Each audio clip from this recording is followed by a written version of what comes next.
All right, today we're going to be unboxing the Smith & Wesson M&P 12. It does come in this very large box. I'll show you my hand for reference on how big it is. It features 4 latches on the side, and then it just hinges open. I do think this box is probably too large of a case, but of course you can always change this out. But I think they definitely could have gone smaller with the box. It's also foam lined on top as well as the bottom. And you've got 2 accessory bags in here. Go over the accessories first. So in this first bag, you're gonna get some additional back straps, as well as an additional choke.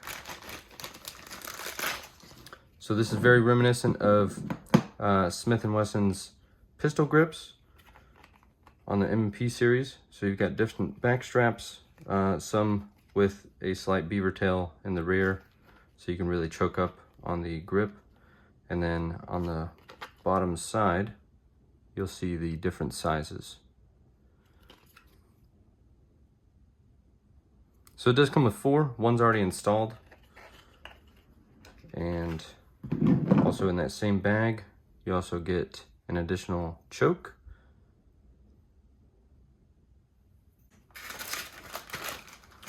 And over here in this bag, a few other things. You get a green lock.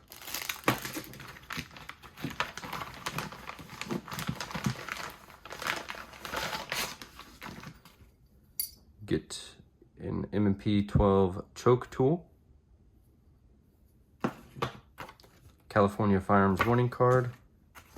Your warranty registration card, as well as your manual. This is just like all your other Smith & Wesson manuals, black and white, with red warning text, and it uses actual photos of the gun and different functions. Let me get this box out of the way and we'll start going over the features of the shotgun itself. All right, got everything out of the way. So we'll do some close-up photos and discuss the dimensions first. So overall length here is going to be 27.8 inches in length from stock to muzzle. And overall weight is going to be 132.8 ounces or 8.3 pounds. So it is fairly large and heavy.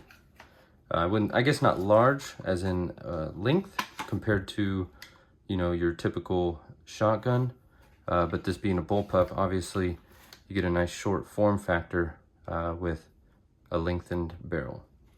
So let's go over the barrel first. The barrel here is going to be a 19-inch chrome moly vanadium steel barrel, and it is threaded to accept rim choke, threaded compatible chokes.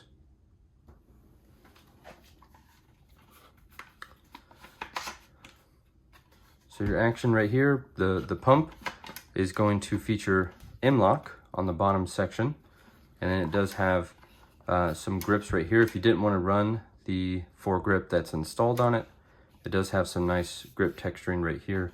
Very reminiscent of the serrations on M&P pistols in the rear.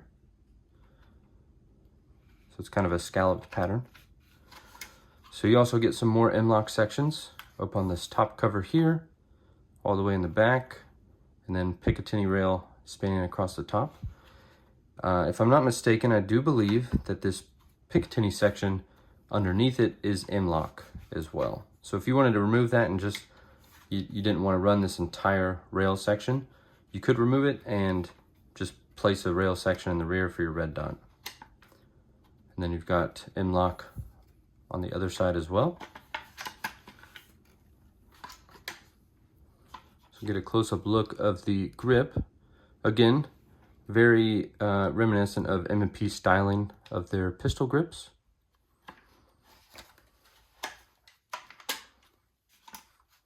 So essentially the pump, as well as the lower half of it, leading all the way back to here, is going to be constructed of polymer.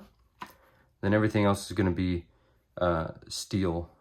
And They don't discuss the finish and what everything else is finished in, but this kind of looks to be a parkerizing or some type of matte black finish. I know it's not Cerakote or anything, but yeah, that's the finish they got going on here. So in the rear here is going to be your receiver. So this is where all of your, explosions are going on. And so obviously that's going to be constructed of steel. And in the back is going to be a rubber molded stock with QD attachment points, both on the left and right side. So here's your lower. So it does accept your standard AR pistol grips. It's got a nice MP12 logo on the side there. Let's go over controls. As you can see here, this is an ambi safety selector. Again, very reminiscent of an AR style safety selector. Not sure on compatibility if you could swap that out or not, but here's the other side.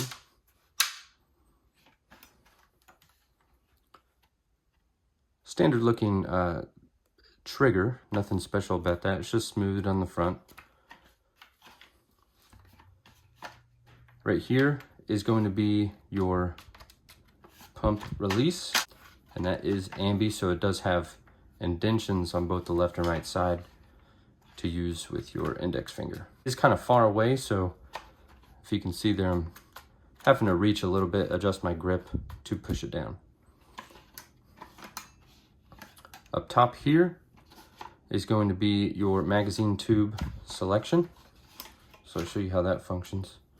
Have to release this, pull the safety flag out, and we are unloaded, just so you know. You can see those two orange tabs in the rear. So to choose which magazine tube you want to use, you just shift this over to the side and it'll allow you to swap magazine tubes. Up top here, so that is featured on both sides. This essentially is a load assist button, and so corresponding with the magazine tube that you're loading, you're going to press this in like so, push your shell in and release. Now if you keep holding it down, it is just going to unload those shells. Magazine capacity here is 6 shells that are in 3 inches on each tube, or you can fit 7 shells that are 2 3/4 inch.